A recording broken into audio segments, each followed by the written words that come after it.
નમસ્કાર પ્રણામ મિત્રો, સ્વાગત છે આપનું એક નવા વિડીયો સાથે। જ્યોતિષ ગણતરીઓ અનુસાર ફેબ્રુઆરીથી મે સુધીનો સમયગાળો 4 રાશિઓ માટે ખૂબ જ શુભ સંયોગો લાવશે। ચાલો વિગતવાર જાણીએ એ કઈ રાશિના લોકોને આનો ફાયદો થઈ શકે છે। નમસ્કાર પ્રણામ, સ્વાગત છે મિત્રો આપનું એક નવા વિડીયોમાં।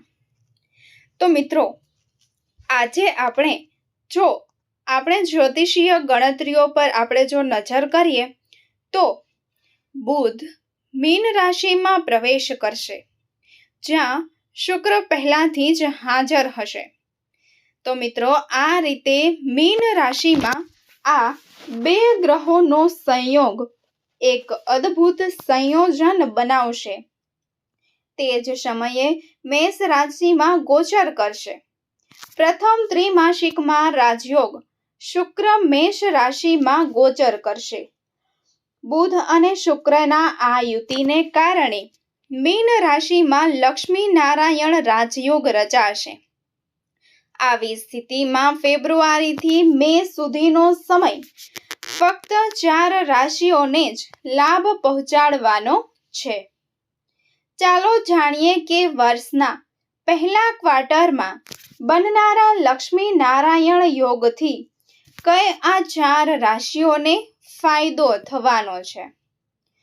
શનિદેવના આ રાશિ પરિવર્તન દરેક રાશિઓ પર અલગ અલગ અસરો કરી શકે છે। શનિદેવના રાશિ પરિવર્તનથી થતી અસર વ્યક્તિના વ્યક્તિત્વ જન્મ કુંડળી પર આધારિત હોય છે। 2025માં શનિદેવના રાશિ પરિવર્તનથી મેષ રાશિના જાતકો પર વિવિધ અસરો જોવા મળી શકે છે। 29 માર્ચ 2025ના રોજ શનિદેવ મીન રાશિમાં પ્રવેશ કરશે, જેનાથી મેષ રાશિ પર શનિની સાડાસાતીનો પ્રારંભ થશે। મિથુન રાશિફળ। લક્ષ્મી નારાયણ રાજયોગની રચનાને કારણે મિથુન રાશિના લોકોને ખૂબ જ ફાયદો થવાનો છે। ઘણા સમયથી અટકેલા કામ પૂર્ણ થઈ શકે છે। ઘર ખરીદવાનું સપનું પૂરું થઈ શકે છે કે જમીન ખરીદવાની ઈચ્છા હોય વ્યક્તિ આ મોટા કાર્યો પણ પૂર્ણ કરી શકશે। સારી જગ્યાએ રોકાણ કરીને તમને ફાયદો થઈ શકે છે, પરંતુ નિષ્ણાતની સલાહ ચોક્કસ લો। આ સંયોજનને કારણે કામની શોધ પણ પૂર્ણ થશે।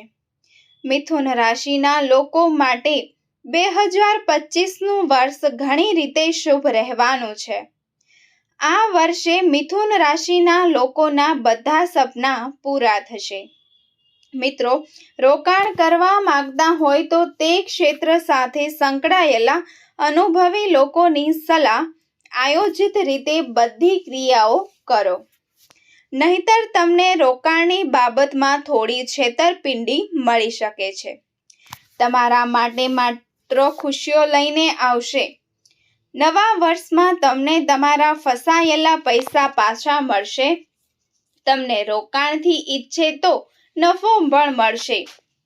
આ સમયગાળા દરમિયાન કંઈક નવું શીખવાની ઈચ્છા વધી શકે છે।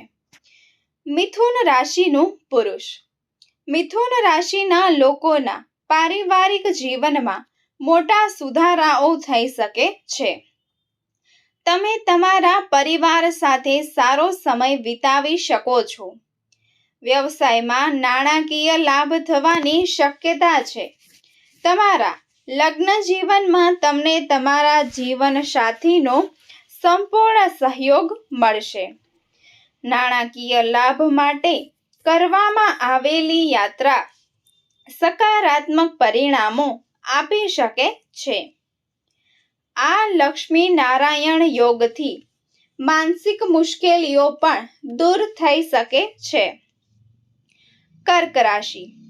કર્ક રાશિના લોકો માટે લક્ષ્મી નારાયણ યોગ શુભ પ્રભાવ પાડશે, તેમજ મોટી ઈચ્છાઓ પૂર્ણ થશે। કારકિર્દીમાં વૃદ્ધિની સાથે મોટા નાણાકીય લાભ પણ થઈ શકે છે.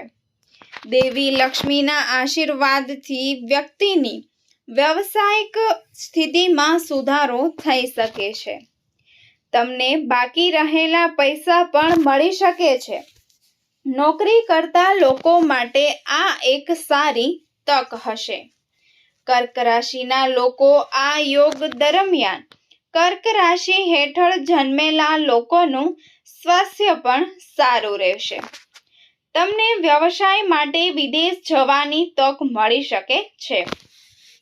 વિદેશ યાત્રા સફળ સાબિત થઈ શકે છે. આ યોગને કારણે વ્યક્તિ જૂના દેવાથી મુક્તિ પણ મેળવી શકે છે. સ્પર્ધાત્મક પરીક્ષાઓની તૈયારી કરી રહેલા વિદ્યાર્થીઓને સફળતાના સમાચાર મળી શકે છે.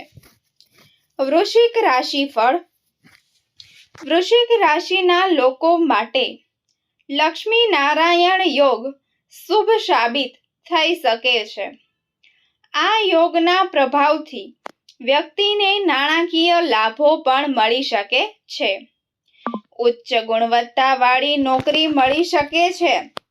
વ્યક્તિની આર્થિક સ્થિતિમાં પણ સુધારો થઈ શકે છે. આ સમયગાળા દરમિયાન વ્યવસાયમાં નાણાકીય લાભની ઘણી બધી તકો પણ ઉપલબ્ધ થશે.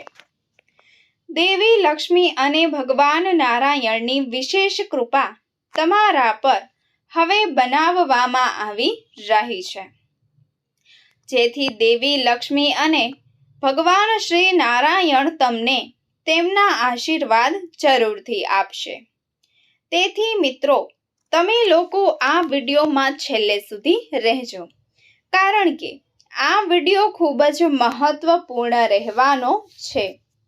વિડીયોમાં આગળ વધીએ એ પહેલાં મિત્રો, મારી આપ સૌને વિનંતી છે કે વિડીયો પસંદ આવે તો વિડીયોને લાઈક, શેર અને અમારી યુટ્યુબ ચેનલને જરૂરથી સબસ્ક્રાઈબ કરી દેજો. વૃશ્ચિક રાશિનો પુરુષ. વૃશ્ચિક રાશિના જાતકોના વ્યવસાયમાં મોટો વિસ્તરણ થઈ શકે છે. લક્ષ્મીનારાયણ યોગ દ્વારા કાર્યકારી વ્યવસાયિકોને વ્યવસાયિક સંચાલકો તરફથી ખૂબ જ સારો સહયોગ મળશે. તેમજ વ્યક્તિનું સામાજિક વર્તુળ અને માન સન્માન વધી શકે છે. તેમજ આ સમયગાળા દરમિયાન વ્યક્તિને ધન સંચયમાં મોટી સફળતાઓ પણ પ્રાપ્ત થઈ શકે છે. ત્યારબાદ મીન રાશિ.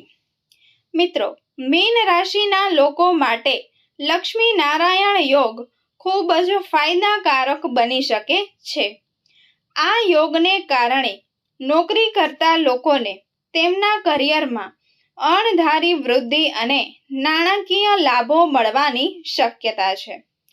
વ્યક્તિને કોઈ પણ સરકારી કાર્યક્રમમાંથી વિશેષ પ્રકારનો લાભ મળી શકે છે. આ રાશિના લોકો માટે ખૂબ જ શુભ રહેવાનું છે. આ વર્ષે તેના બધા સપના પૂરા થશે અને ઘણા દિવસોથી જે આશા હતી તે મોટી નોકરી મળવાની પણ હવે શક્યતા છે. આ સમયગાળા દરમિયાન કંઈક નવું શીખવાની ઈચ્છા પણ વધી શકે છે, જે તમારા કરિયરમાં સકારાત્મક બદલાવ લાવશે. ચાલો તમને જણાવી દઈએ કે વર્ષની શરૂઆતમાં દેવગુરુ તમારા 9મા ભાવમાંથી ગોચર કરશે. 20 મે 2025 ગુરુ 10મા ભાવમાંથી સંક્રમણ કરશે અને 20 ઓક્ટોબર 2025 20 ડિસેમ્બર 2025 સુધી દેવગુરુ મીન રાશિના લોકો માટે 11મા ઘરમાંથી સંક્રમણ કરશે. મીન રાશિના જાતકો માટે ભગવાન હનુમાન ઈષ્ટદેવ માનવામાં પણ આવે છે. ઘર ખરીદવાનું સ્વપ્ન હોય કે જમીન ખરીદવાની ઈચ્છા હોય, વ્યક્તિ આ મોટા કાર્યો પણ હવે કરી શકશે. તેમજ સારી જગ્યાએ રોકાણ કરીને પણ તમને હવે ફાયદો થઈ શકે છે, પરંતુ નિષ્ણાતની સલાહ ચોક્કસપણે લો. આ સંયોજનને કારણે કામની શોધ હવે પૂર્ણ થવા જઈ રહી છે. મીન રાશિનો પુરુષ. મીન રાશિના લોકોને આ યોગથી વિશેષ લાભ મળવાનો છે. પરિવર્તનની પરિવારના કોઈ પણ સભ્યને સરકારી નોકરી મળવાની શક્યતા છે. તેમજ નવપરિણીત યુગલોના ઘરે નવા મહેમાનોનું આગમન પણ થઈ શકે છે. અપરિણીત વ્યક્તિ માટે આ સમય લગ્ન પ્રસ્તાવ લાવવાનો થઈ શકે છે. તો મિત્રો, આજનો આ વિડીયો અને આજની અમારી આ માહિતી તમને પસંદ આવી હોય તો અમારી YouTube ચેનલને સબસ્ક્રાઇબ કરવાનું ભૂલશો નહીં. ફરી મળીશું એક નવા વિડીયો સાથે. અને હા, અમારી આ YouTube ચેનલને સબસ્ક્રાઇબ જરૂરથી કરી દેજો. ફરી મળીશું એક નવા વિડીયો સાથે. ધન્યવાદ.